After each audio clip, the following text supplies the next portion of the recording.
Welcome to the deep dive. Today, we're getting into a really extraordinary set of source materials. Absolutely. It's this cycle of texts that reads, it's less like fiction and more like a philosophical memoir that spans multiple lifetimes. Right. We're talking about neither dreamer nor dream, neither life nor not, and neither stone nor water. And these texts are so unique. They trace the spiritual journey of, well, basically the same group of interconnected souls across generations.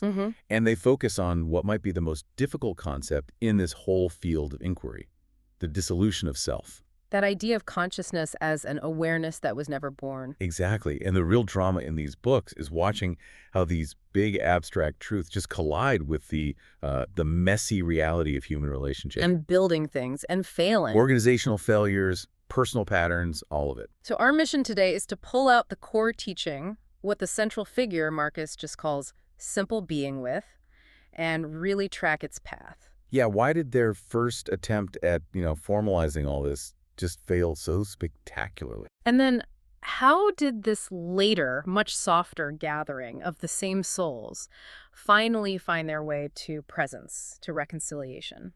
It seems they really learned from the mistakes of their past lives. But first, I think we have to talk about the structure of these sources so we can actually track the characters. Oh, that's crucial context. Yes, the central figures are reincarnated. They repeat these very similar relational psychological patterns until they're finally recognized. So the original teacher, Marcus, he comes back in a new body. And he attracts his original student, Vera, who is now named Marina.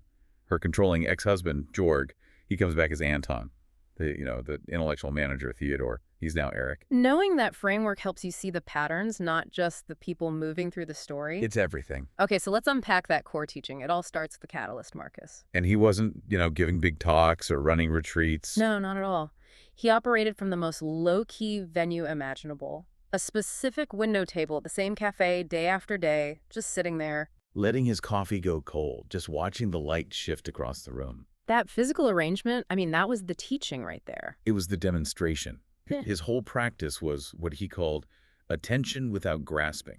Or receiving without demanding. He wasn't seeking enlightenment, he was just kind of presenting it. And his whole style just underscored his main insight, which is that the self isn't a solid thing. Right, he called it a story the mind tells itself for navigation purposes. A convenient fiction. A convenient fiction, yeah, that can be seen through without catastrophe, indeed with something like liberation. It's an idea that's pretty easy to grasp intellectually. But terrifying to actually live out. It is, and that brings us to this deep friction in the text.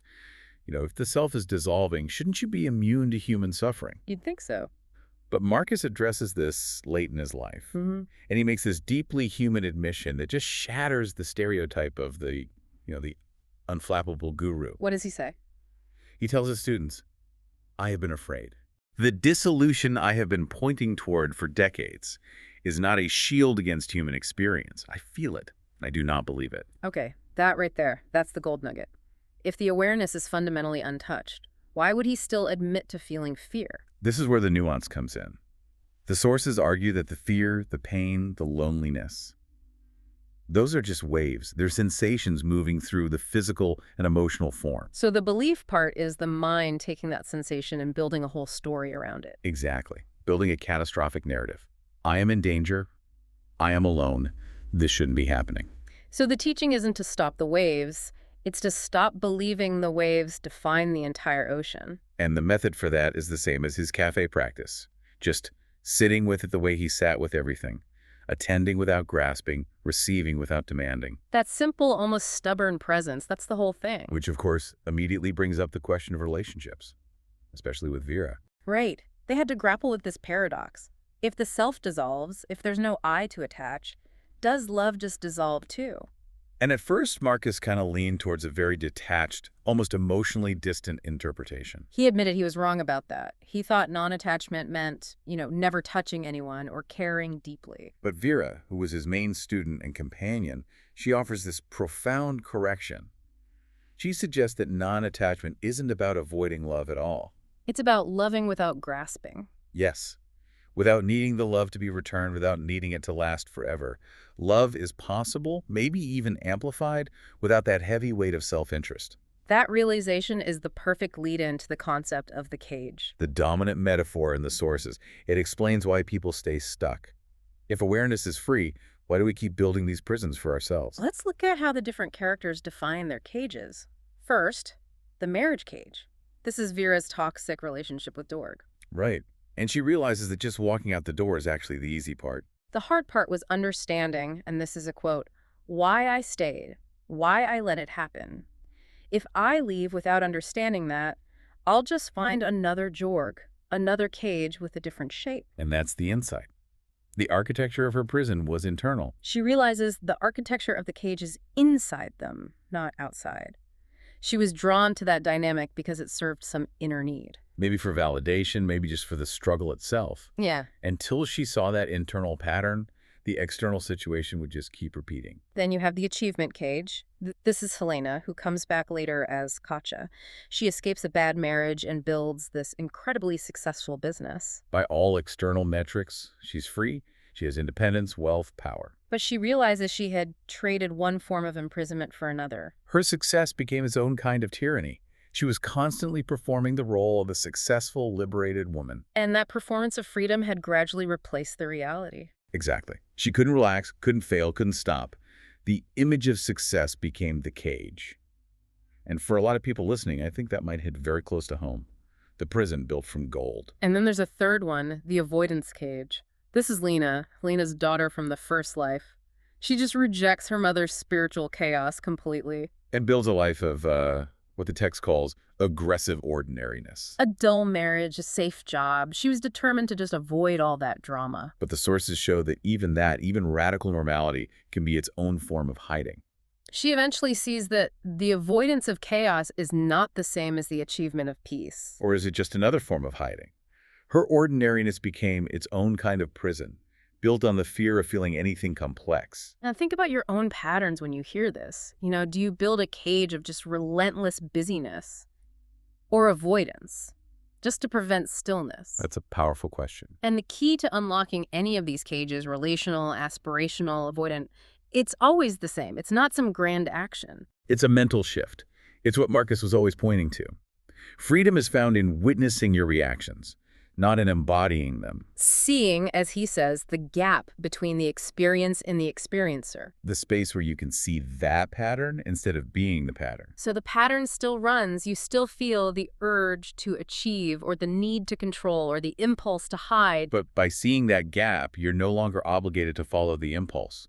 That's the space. That's presence. And that's the key for individual freedom. But what happens when these newly free people try to build something together? And that's where they run right into the organizational paradox. Exactly. In the first cycle, Marcus and Vera's teaching grows into this formal structure, the institute. It was meant to protect the teaching, but it just required, as Vera put it, the endless administration of awakening. The organization was managed by Theodor, who was brilliant, but Marcus described him as a cartographer of a land he had never visited. Ouch. Yeah. He knew the map of dissolution perfectly, but he couldn't actually enter the territory of simple being. And that intellectual distance, it just poisoned the well. So the structure that was meant to create freedom just calcified. It became rules, expectations. Another character, Clara, she observes that the eventual collapse of the Institute wasn't really a failure. What was it then? It was the recognition that the structure had become the obstacle, that the cage had become tighter than the freedom it was meant to protect. And when Marcus returns in the second cycle, he confirms this. He says it so plainly. Maintenance is what killed the Institute.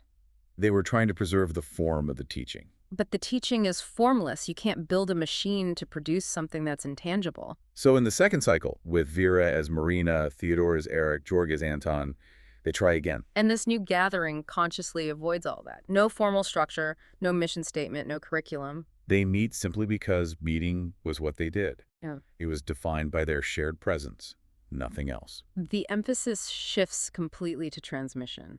Right.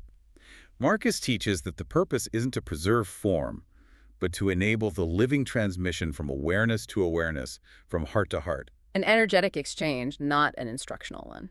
And that transmission is so vital because, as the texts show again and again, those relational patterns just keep going across lifetimes. Until they're seen and resolved, Theodor and Eric still struggle with intellectualizing everything. And Georg and Anton are still wrestling with that controlling nature. Which brings us to this beautiful act of reconciliation that really tracks that deep karmic pattern.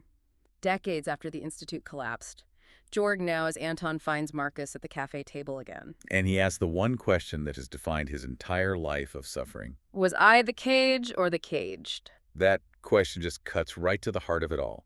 Was he a victim of his own nature or the perpetrator? Was he responsible for the architecture of that marriage cage?